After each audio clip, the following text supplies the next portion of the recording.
Today we are here to talk about all these complicated issues.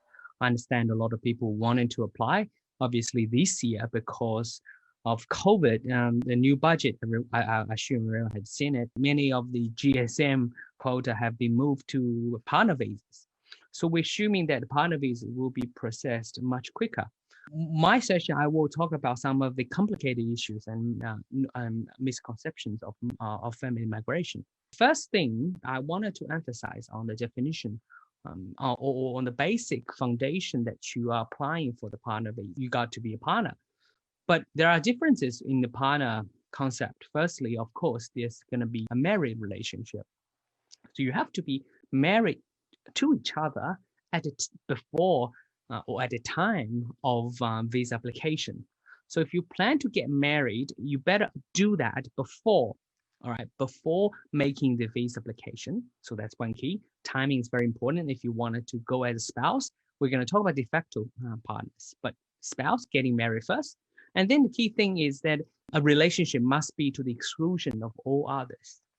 There are situations that people have open relationship or have another relationship during the period.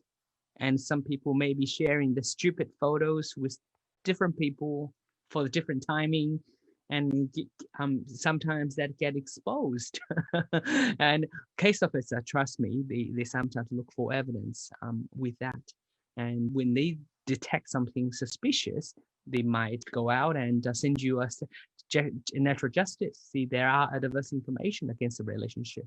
So they might accept that your current relationship is genuine. You're married, no problem with it. And you're not in a fake relationship. But if they prove that there's another relationship of a similar nature, you fail, basically, because there's a important concept is to the exclusion of all others. You may have a different attitude of your life.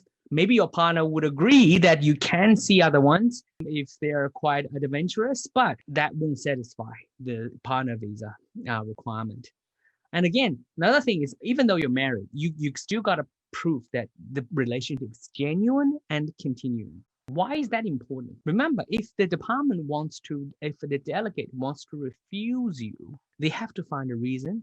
They have to outline the reason why you do not satisfy the legislation, which is Schedule 2 requirement, which of these requirements you don't satisfy, and that's why your visa is going to be refused.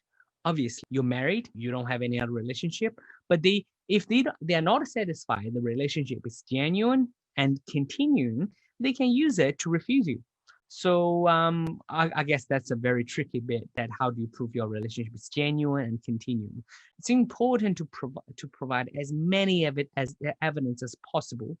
And also, do not assess your case. Sometimes there are risky cases. For example, the age difference is huge. I'm not saying that's not okay. It's okay.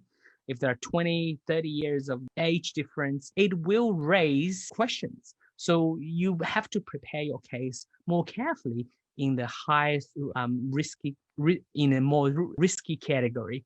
And also, you have to show evidence of all of those 4 aspects that Sissy discussed. And also another thing is that you have to live together. If you're not living together, you have to prove that you are not separated on a permanent basis. What does that mean?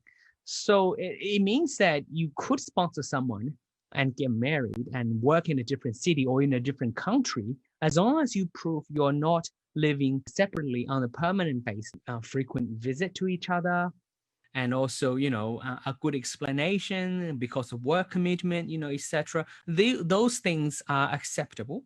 But again, you have to understand the psychology of case officer.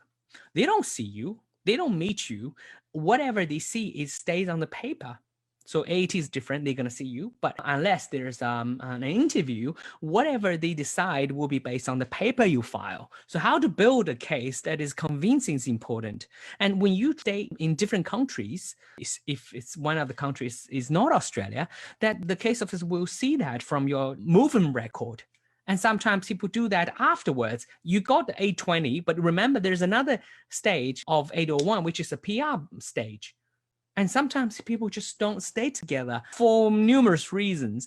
If you didn't do that, if you live separately on a long-term base or very frequently you're not together, remember to prepare for that when you lodge. Because when you lodge a case, the first impression to the case officer is very important. If your first impression was good, you probably face less scrutiny or checking. But otherwise, if they have questions, they will look into it and they might conduct phone interviews or face-to-face interviews or even door-knocking visits. If you're in a genuine relationship, you might not be afraid of it. But let me tell you that even if you're in a genuine relationship, those investigation creates more chaos and sometimes possibility that you might got a problem. So you might, when they visit or when they call you, you're just not together, or you don't answer the questions confidently because you have language difficulty, for example, that could be causing a refusal. So although this legislation is simple, but you have to read it carefully, find what's important, what are the key things they're looking for, and what can be the weapon that they use to refuse your case. That was spouse. I already said the timing is important. If you got married after making the application, you have to prove that at the time of this application, you were in a de facto relationship. Because very simply, there's a time of application criteria. At the time of application criteria, at the time of visa application, you either have to be married or you have to be a de facto partner, as explained here. If you were neither of those, you apply for it, but get married later and have baby, you still wouldn't satisfy the time of application criteria. So it's very important, if you didn't plan to get married, understand what the de facto partner means. Very similar, share life exclusion to the others, relationship genuine continuing, live together, but there's also a very important timing thing. So applicant has been in a de facto relationship for at least 12 months, ending immediately before the date of application, unless it is registered. If your de facto relationship was not registered, you have to had already lived together as a couple, not only as boyfriend and girlfriend, but as a de facto partner, which means the four commitment. Remember, we discussed, it's a second line here: financial, household, social, and nature of commitment. Those must satisfy that. You have to produce evidence. All right. So this is quite inflexible, I have to say. Don't just assume as long as you live together, your relationship is continuing, you'll be fine. Timing is also important. You have to prove those whole 12 months. Otherwise, that can be used as a reason to refuse you. However, the solution, of course, is to register relationship certificate, Cici already discussed. And magically, if you register after making application, that still counts. But you must have the relationship of de facto relationship at time of visa application. The registered relationship certificate only waive you the 12-month period, and that can be submitted after you lodging your partner application. But remember, you must prove those evidence at the time of this application. All right. And the last point I want to make is that a lot of people, decided to separate with your current partner and moving on to the next one. And in Australia, there will be a 1-year cool down period that you have to live separately. And during that separation period, you can live together with your new partner and accumulate your relationship. You can even lodge the visa if you had already got 12 months before you get divorced. So you can sponsor your new partner before the divorce is finalized, as long as you were separated already and you had been in exclusive relationship with the new partner for 12 months already. Okay, is that a little bit confusing?